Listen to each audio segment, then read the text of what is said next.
back to WCSN. I'm Evan. And I'm Ian. Let's go to Emma for your construction update. Hey Tigers, I'm Emma with your weekly construction update. Today I'll be giving you a tour around the construction site so you can get an insight of what's happening behind those walls. Let's go. So right now, Tigers, we are outside where the grassy area used to lay is going to be turned into blacktop. That is going to become extra parking area, extra parent pickup and drop off, so we can have more space. So right now, we are in the belly of the beast. This is where the old library used to sit, and as you can see, a lot of things have changed. Now, Tigers, we're in Tiger Central. As you can see, the floorboards have been taken out, walls have been taken down, and where things used to lay are not there anymore. So here, Tigers, are where the old stairs used to be. As you can see, they are pretty much gone by now, but a layout still seems to stay. So right now, we're in the resource rooms where the walls were being taken down later in October. That's all for your weekly construction update. I'm Emma. Hey, Warsaw Tigers, I got some pretty exciting news for you today. On November 16th, NASA's rocket Artemis 1 is set to launch for the moon, which has not happened in over 50 years. That, once you think about it, that's been approximately half a century ago, which is super crazy. This has been a pleasure reporting and informing you. I'm Ethan, signing off. Thanks, guys. Now let's go to Sutton for your school safety feature.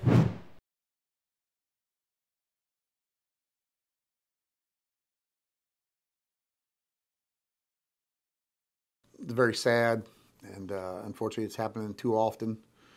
It could have been worse. From what I understand, there was some locked doors that help time-wise, so he couldn't get to more people.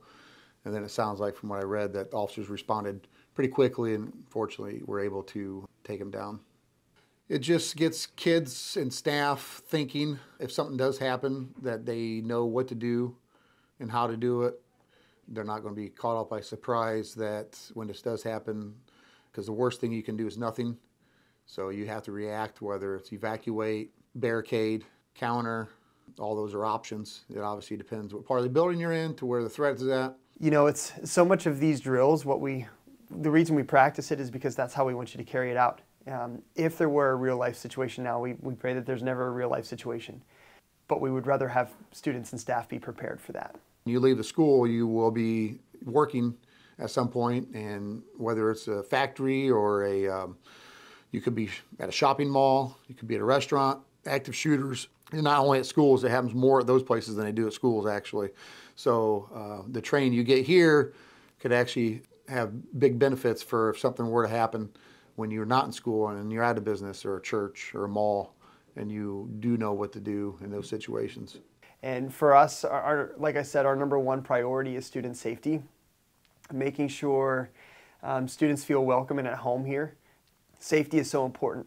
And it's hard to operate around a mentality of, do I feel safe right now? But it's every critical aspect of human need. We need to feel safe where we are. Thanks, Sutton. Now let's go to Chase and Aiden for your sports. What's up, Tigers? I'm Chase, back here with your sports news. Last Saturday, your girls basketball team beat LaPorte 69-7 in an amazing game. Your Lady Tigers also broke some records that game. They are the first team to hold an opponent to 0 points in the first half, also the least points allowed in a full game in Lady Tiger history. Saturday, your Lady Tigers will travel up to Northridge to take on Crown Point and Maryville, so we wish you guys the best of luck. Your boys and girls swim and dive team will have their first inter-squad meet this Saturday. We talked to Coach DeBroda about the upcoming swim season. We have had a very good start, though. You know, we've gone through our time trials now, seen where everybody's at. Really strong off season and a preseason. We have not had any divers for 2 years now, I think. So you're giving away points with that, and it hurts us when we have specific competitions like sectionals, NLC. So being able to have Tatiksha and Sophie with us now, that's going to be a great addition for us. Well, that's all sports news we have for you. We'll see you next time. Thanks, guys, for the sports update. Now let's go to Peyton for your Would You Rather. And what's up, Tigers? Peyton here with today's Would You Rather. And yet again, we have 3 more new Would You Rathers. Our first Would You Rather. Would you rather be able to take back anything you say or hear any conversation that is about you? 59.4% of you said hear any conversation that is about you. And 40.6% of you said be able to take back anything you say. Our next Would You Rather. Would you rather solve world hunger or solve global warming? 50.7% of you said global warming, and 49.3% of you said solve world hunger. And our final would you rather be rich, working a job you hate, or be poor, working a job you love? And 52.2% of you said be poor, and 47% of you said be rich, working a job you hate. This has been Peyton with today's Would You Rather, signing off. Thank you for watching. We'll see you on Friday.